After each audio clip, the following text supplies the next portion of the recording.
Africa has been fundamental to the global prosperity of the advanced countries.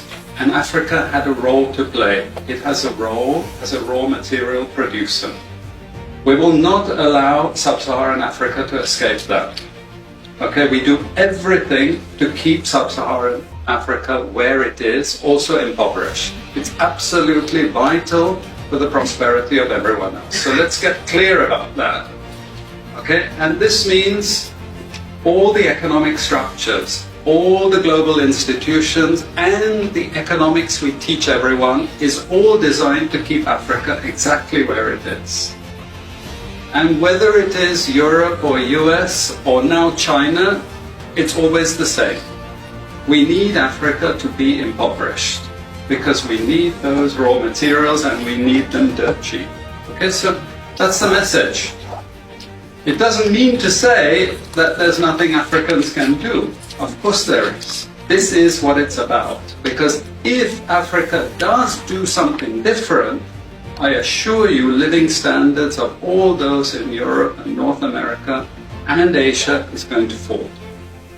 Okay? And that is a big price to pay. I assure you that the West is not going to allow that without a big fight. Okay? So the job of many Western academics is to convince Africans they have to keep doing what they're doing. Okay? And to show them it's your fault that you're poor. It's not our fault.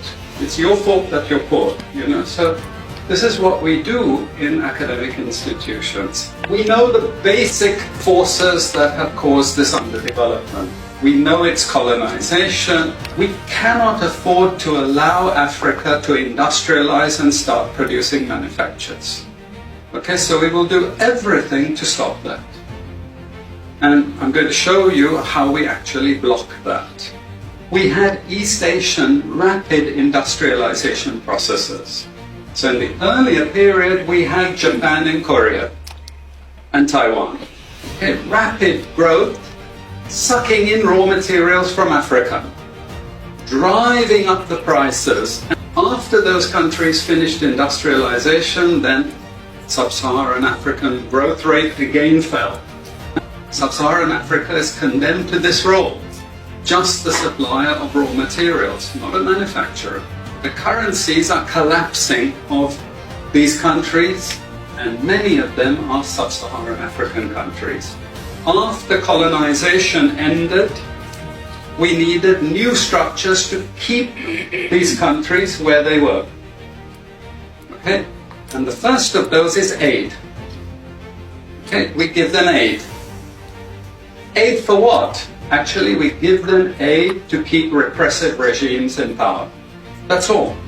All the hypocrisy about transparency and democracy and bullshit like that, it's all bullshit. But it would go to country after country offering loans. And if the president did not accept the loan, they were killed. It's just economics. It's economic warfare. The rich declare war on the poor. It happens everywhere. It happens in a country. The rich control the government. Of course they do. You really believe you have democracy? Come on. You know, I mean, grow up. Who has all the subsidies and income support? US, Europe. The largest budgets in the world for supporting their farmers are Europe and US. You see, we're keeping them dependent. We're keeping them on a string. This next round of the WTO is designed to block that. To block anyone else